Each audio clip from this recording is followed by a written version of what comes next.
Iniciamos aqui mais uma edição do Democracia pela TV Assembleia. Vamos, como sempre, tratar de um tema de interesse da sociedade. Vamos abordar uma questão fundamental de saúde. Combate ao câncer de mama é o tema do Democracia de hoje.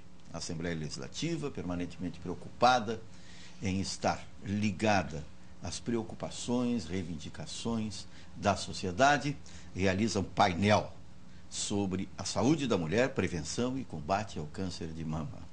Esse painel, com as deputadas Marisa Fórmulo, presidente da comissão, e Zilá Breitenbach, do PSDB, representante da Frente Parlamentar de Prevenção e Detecção Precoce do Câncer de Mama, estará ouvindo autoridades, aberto ao público, para que possa o Rio Grande do Sul manter esta condição saudável, honrosa de liderança no tratamento, na prevenção e no combate deste mal que aflige a tantas e tantas mulheres.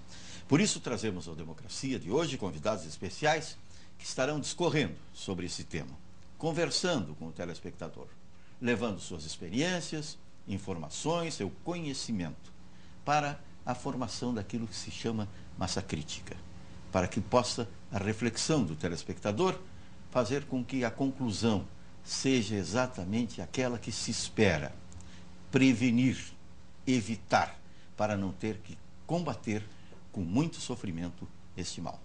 Por isso trazemos ao Democracia de hoje, com alegria para todos nós, a deputada Zilá Breitenbach, do PSDB, Fernanda Pupp, psicóloga da APECAM, psicóloga aqui em Porto Alegre, Lauriana Nardini, que é assistente social da APECAM, Associação de Apoio a Pessoas com Câncer, e o Dr. Felipe Zerves, médico mastologista, coordenador da mastologia do Instituto do Câncer do Hospital Mãe de Deus, aqui em Porto Alegre. Para a primeira manifestação sobre a pauta de hoje do nosso Democracia, nós convidamos a deputada Zilá Breitenbach. Tudo bem, deputada? Tudo bem, quero cumprimentar os que nos acompanham nessa mesa de conversa de um assunto que eu considero muito importante. E o coordenador da frente, na realidade, é o Dr. Bassérgio. Como ele está viajando, ele me indicou para substituí-lo nessa audiência pública e também no dia de hoje. Por que eu estou aqui? Já quando prefeita da minha cidade, eu trabalhava muito a questão da prevenção à doença. E essa preocupação com a prevenção à doença, nos programas que a gente procurou implantar, me trouxe também num trabalho aqui na Assembleia Legislativa. Então, desde o início do meu mandato, eu trabalho com orientação de material que a gente distribui no estado todo, para que as mulheres e os familiares das mulheres acompanhem esse cuidado na prevenção com essa doença que nós sabemos, e depois aqui serão dados os dados, é uma das doenças que tem maior incidência no estado do Rio Grande do Sul. Nós somos o estado com maior incidência de câncer de mama. Então, toda ação que nós pudermos fazer para ajudar, divulgar e também apoiar, informar, nós temos a obrigação de fazê-lo. E a gente sabe que dos direitos, muitas vezes, as mulheres têm pouca informação. Nós sabemos também que nem sempre os diagnósticos são realizados com a rapidez que as mulheres precisam. Hoje a gente já conseguiu, assim, o maior número de referências, de mamógrafos, enfim, de diagnósticos distribuídos pelo Estado. Mas daí nós temos outro problema. Diagnostica a doença e daí quando vai começar o tratamento? Esse é um problema ainda muito, muito grande no Rio Grande do Sul. Bom, quando encaminha para o tratamento, como é que ficam essas mulheres? E daí eu vejo aqui que nós temos também instituições que trabalham isso.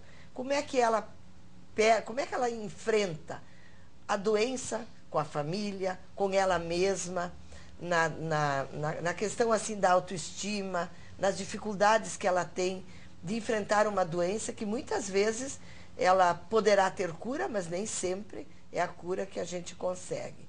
Então, todo esse apoio, todo esse trabalho que a gente vê, que não basta o médico diagnosticar, precisa que as mulheres vão até o médico. E o ano passado, naquela campanha de Outubro Rosa, se fez grande movimento por por todo o estado, eu fui fazer a minha mamografia num hospital e me disseram, aqui em Porto Alegre houve uma maior procura do diagnóstico de câncer de mama. Então a gente às vezes pensa, será que adianta fazer esses movimentos, campanhas, iluminar todas as entidades aqui que ajudam, a Liga de Prevenção, o IMAMA, que tem um trabalho belíssimo, ajuda. Porque se cada um de nós fizermos a nossa parte naquele local onde a gente está, dá bons resultados. E eu, como deputada, eu não posso fazer as leis. Posso até encaminhá-las quando elas dão a despesa pública. Mas a gente pode ajudar a cobrar que o governo realmente trabalhe as políticas de saúde pública. E para as mulheres começou em 1983. O primeiro programa de prevenção à saúde da mulher, de políticas públicas para a saúde da mulher. Eu acho que a gente avançou, mas ainda o diagnóstico nem sempre é tão rápido. Depois o encaminhamento pelo SUS, e tem que ser pelo SUS, porque o custo de um tratamento de câncer, em qualquer área, ele é muito caro. E nem sempre tu consegue que os planos banquem tudo isso. E o SUS banca. Então, quando a gente fala de SUS, eu também quero dizer que o SUS não é aquela coisa toda ruim. O SUS, ele tem estrutura para bancar programas realmente de muito custo. Só que na organização, na gestão da saúde pública, demora muito e não pode demorar. Nós sabemos que, eu não vou falar da área médica, eu sou professora, mas que demora e que nem sempre é a vontade do médico ou do hospital, é a demanda de uma fila que não tem atendimento na rapidez que se precisaria. E 1 minuto na questão do câncer pode ser já um avanço nessa doença. Então é bom estar aqui hoje, porque todos os dias eu falo do câncer de mama. E mesmo distribuindo o material que eu construí junto com médicos, com o IMAMA, que me ajudou a fazer um material básico, nós não podemos nos deter só ao autoexame. Eu fiz o autoexame. Não é assim. Tem coisas que depois... O autoexame é o primeiro indicativo. É o primeiro indicativo, mas muitas vezes é aquele nódulo já avançado. Então, mulheres, nós estamos aqui com o doutor também nessa mesa, procurem o seu médico. Procurem, não tenham medo de fazer um exame. O exame não é diagnóstico de doença. Fernanda Pupi. Primeiramente, eu gostaria de agradecer, em nome da APECAM, Associação de Apoio a Pessoas com Câncer, o convite para estarmos aqui nessa mesa, no dia de hoje. Porque o assunto é extremamente relevante. E a APECAM está tendo o cuidado atualmente de trabalhar muito em questões de informação, como a deputada já falou. Informar, prevenir é muito importante. E antes de tudo, a gente faz palestras em escolas, em colégios, em instituições, em empresas, justamente para buscar maior informação para essas pessoas. Como foi dito também, a gente percebe claramente que a comunidade, ela requer que a gente traga informações bem precisas, informações mais voltadas, para esse mundo. A gente, quando fala em câncer, é muito amplo, voltada para o atendimento à mulher, realmente. Então, assim, e antes de falar de prevenção, o nosso cuidado também da APECAM é falar sobre promoção de saúde, claro que promovendo saúde, eu vou estar prevenindo as doenças, E de que forma a gente pode promover saúde, Então, conversamos muito sobre qualidade de vida, sobre estilo de vida, A mulher sabe, mas às vezes não entende, Como é importante uma alimentação saudável, como é importante cuidar do sono, o gerenciamento de estresse, que é a minha área, que é muito importante. A gente sabe que a psicologia vem, nesse momento para dar um apoio, digamos, um apoio multidisciplinar e importante, porque não é fácil, depois de ter um diagnóstico, o estigma do câncer é muito forte, As mulheres já se veem, com a finitude, já se veem, de repente, emocionalmente muito fragilizadas, os cuidadores, os familiares extremamente fragilizados, às vezes mais fragilizados emocionalmente que o próprio, né, adoecido, né? Então, assim, a PECAM está tendo esse cuidado. Nós temos grupos de apoio, além dessas palestras, abertos à comunidade. Todas as terças e quintas-feiras, às 2 horas, lá na PECAM, na nossa associação, tem esses grupos de apoio. As pessoas que possam estar passando por isso, elas podem um dia participar desses grupos.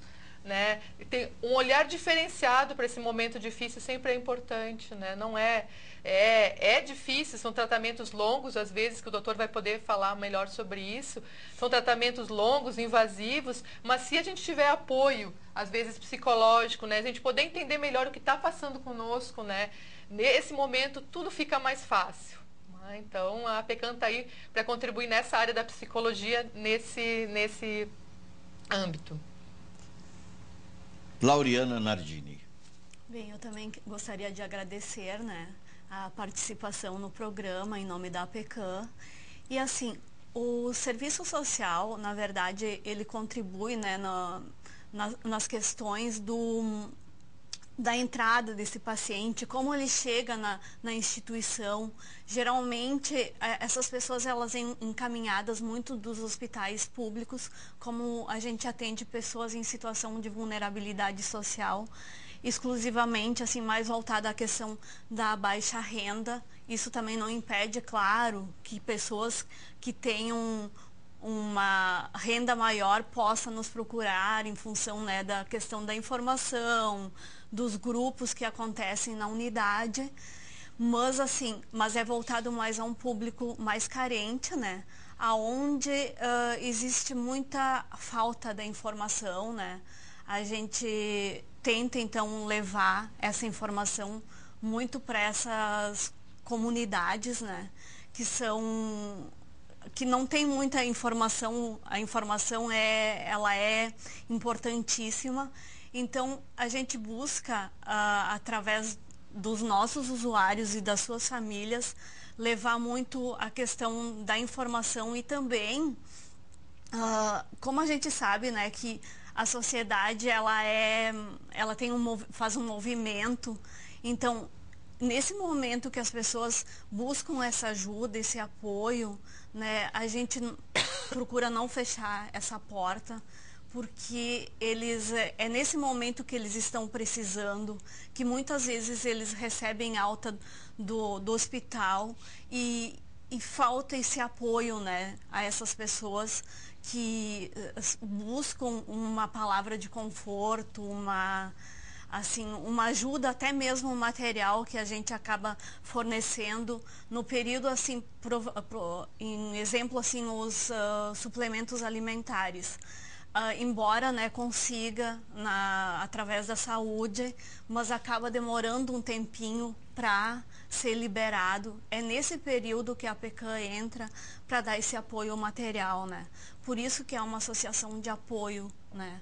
Então, e voltando também à questão da prevenção do câncer de mama, como todos os cânceres, né? A gente atende todos os tipos de câncer na instituição, né? E qualquer idade, sexo masculino, feminino. E assim, a detecção precoce é muito importante, né, para a cura mais rápida. Embora, como a deputada falou, exista uma demora, assim, na questão de iniciar o tratamento, mas quanto mais cedo detectar, melhor para a cura. Dr. Felipe Zervin. Agradecer também o convite em nome do Instituto do Câncer Mãe de Deus, a entidade que eu estou representando aqui. Parabenizar o programa por fazer uma mesa interativa e multidisciplinar. Isso é muito importante e eu vou pegar um ponto que as minhas colegas todas já citaram, que eu acho que é o principal. Informação é a palavra-chave para a prevenção. A melhor maneira de se prevenir um câncer, independente de qual seja a localidade, é a informação.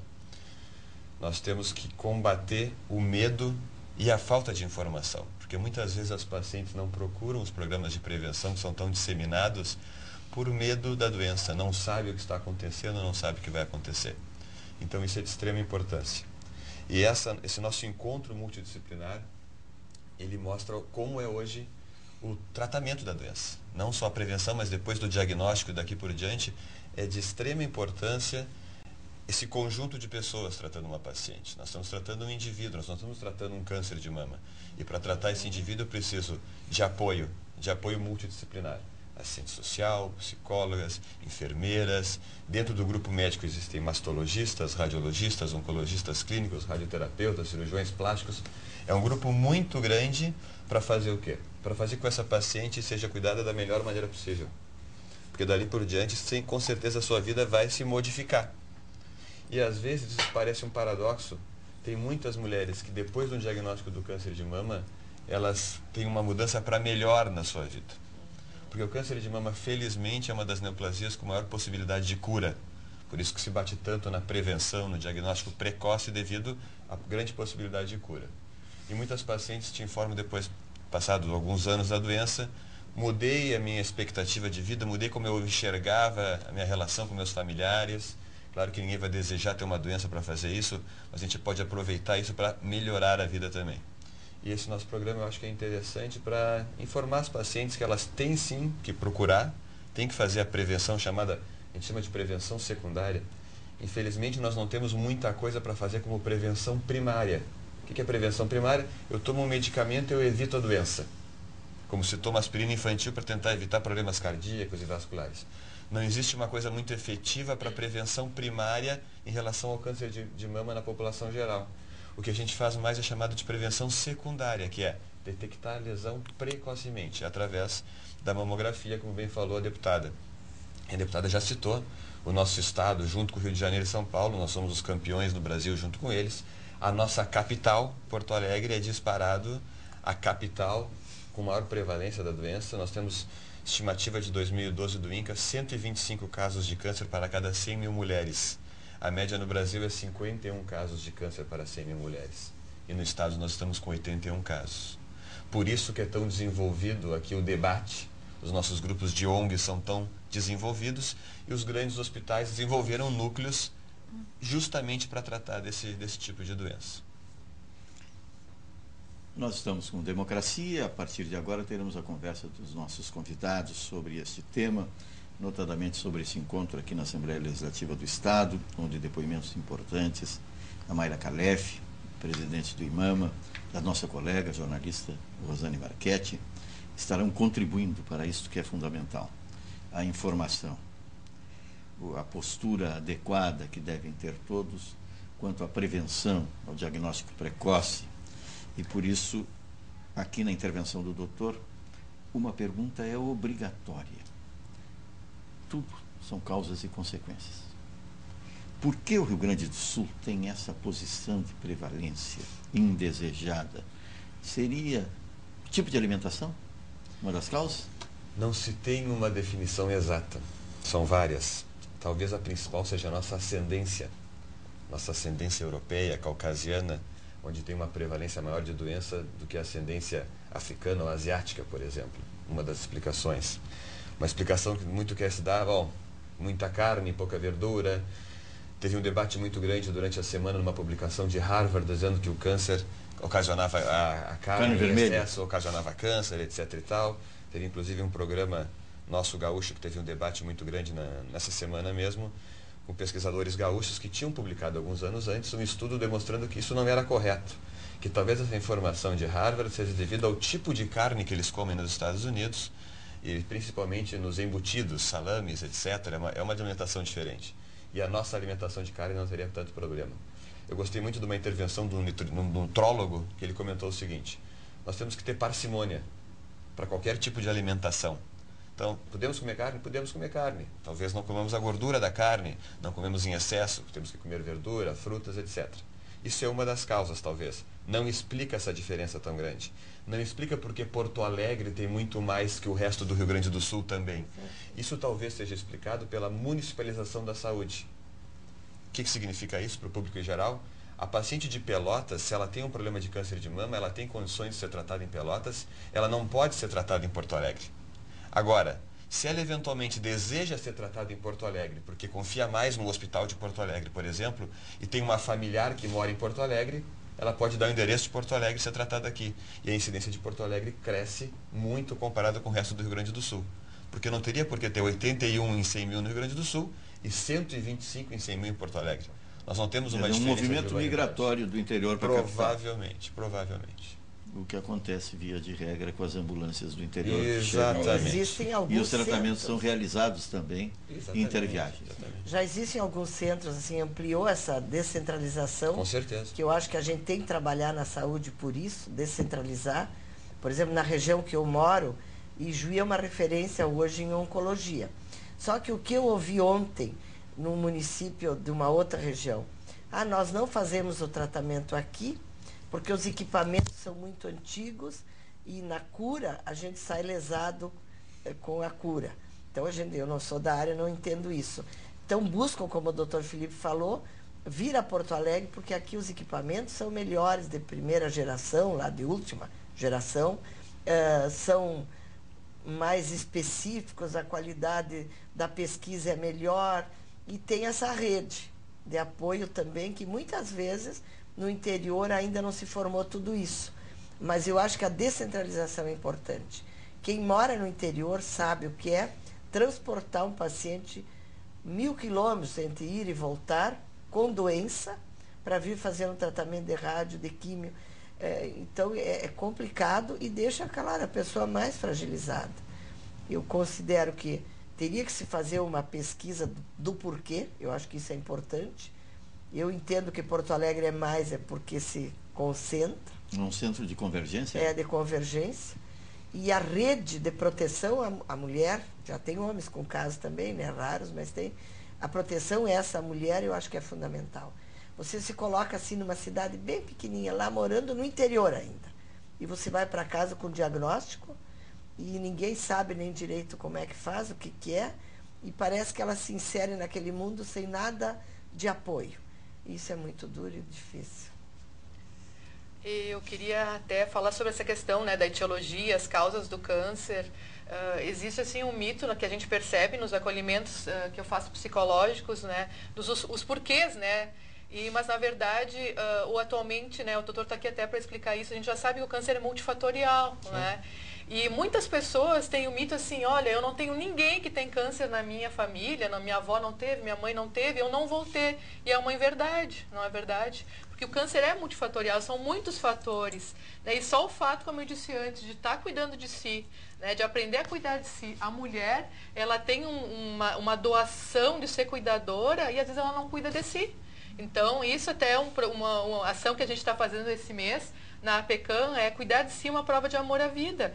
Nós mulheres temos que aprender a cuidar de si, não só cuidar dos filhos, do marido, dos pais, né, e deixar às vezes de cuidar como é que está o meu estilo de vida, né, como é que estão minhas emoções até, né. Uma pergunta direta ao psicólogo, câncer não é a doença da amargura? Assim, é uma questão assim que a gente ouve muito, né, quando faço acolhimento psicológico, né, e a gente mais ou menos sabe a história. Geralmente são pessoas, né, deprimidas, né, estão com o humor já mais deprimido, e elas trazem na história delas, assim, muitas mágoas, muitos ressentimentos. A grande maioria tem, né. Claro que não é aqui, tem o doutor até para reafirmar, não é assim, tenho raiva, tenho mágoa, vou ter um câncer. Mas são vários fatores que se agregam, né. A depressão, né, o humor, só por estar, né, de repente a nossa imunidade, né, já está, né, digamos, fragilizada, e entram as doenças, não só o câncer, mas qualquer doença. Hoje chamadas as doenças psicossomáticas, né? Então a gente tem que estar alerta, né? Com que emoções eu carrego? Será que eu preciso estar com ressentimento, uma mágoa há 10 anos, né? Sem poder trabalhar isso dentro de mim, né? E o câncer de mama, a gente vê muito isso, né? A gente percebe, né? E tem estudos bons, né? Artigos muito bons já para ler, porque antes falar sobre psicossomática não era bem-vindo, né? E agora a gente já sabe que não tem mais como negar isso, né? Que nós temos que olhar, como disse o doutor, como um todo, né? Nós não somos só esse corpo físico aqui, essa carne, né? Somos corpo, nós somos mente, emoções, somos espírito, né? Então a gente tem que, para ter qualidade de vida, a gente tem que estar cuidando dessas 3 instâncias, né? Não é verdade? E também a questão, né, muito do cigarro, da bebida. Isso é uma questão assim que eles trazem muito quando eu faço os cadastros, né? As pessoas, elas, a grande maioria, assim, o que eu percebo, que eles fumavam, bebiam, então tinham uma vida meio desregrada, diga-se, né? Então, isso também, a gente sabe que uma das causas também é o cigarro, é uma das causas bastante que detecta, que dá doenças, não só o câncer, mas sim outros tipos de doença, né? Então, isso também as pessoas, elas trazem muito. E assim, a gente procura estar trabalhando, eu e a Fernanda, muito junto, essas questões também, que ela faz toda a parte do acolhimento psicológico, mas antes disso, eles já trazem toda uma história de vida, né? Que eles acabam trazendo para o serviço social, e também na visita domiciliar, né? Como essas pessoas vivem, em que situação, em que ambiente, como essa família se estrutura num todo. Isso também é importante, né? Para tentar que eles se ajudem uns aos outros no seu convívio do dia a dia. Então isso é bem importante. São vetores múltiplos, né? Eu acho que tem que ficar bem claro, o câncer não é um castigo. Tem muitas pessoas que chegam assim, doutor, mas eu não faço mal para ninguém, eu dei de mamar, minha família, por que eu tenho câncer? O câncer é uma doença crônico-degenerativa. Com o envelhecimento da população, com a melhora na qualidade de vida e fatores socioeconômicos, não se morre mais de doenças infecto-contagiosas como se morria, diminuiu a mortalidade materna, a população está aumentando. Esse aumento da população vai levar ao aumento dos diagnósticos de câncer e outras doenças crônico-degenerativas, hipertensão, diabetes. Então, quando a gente... E a falência celular.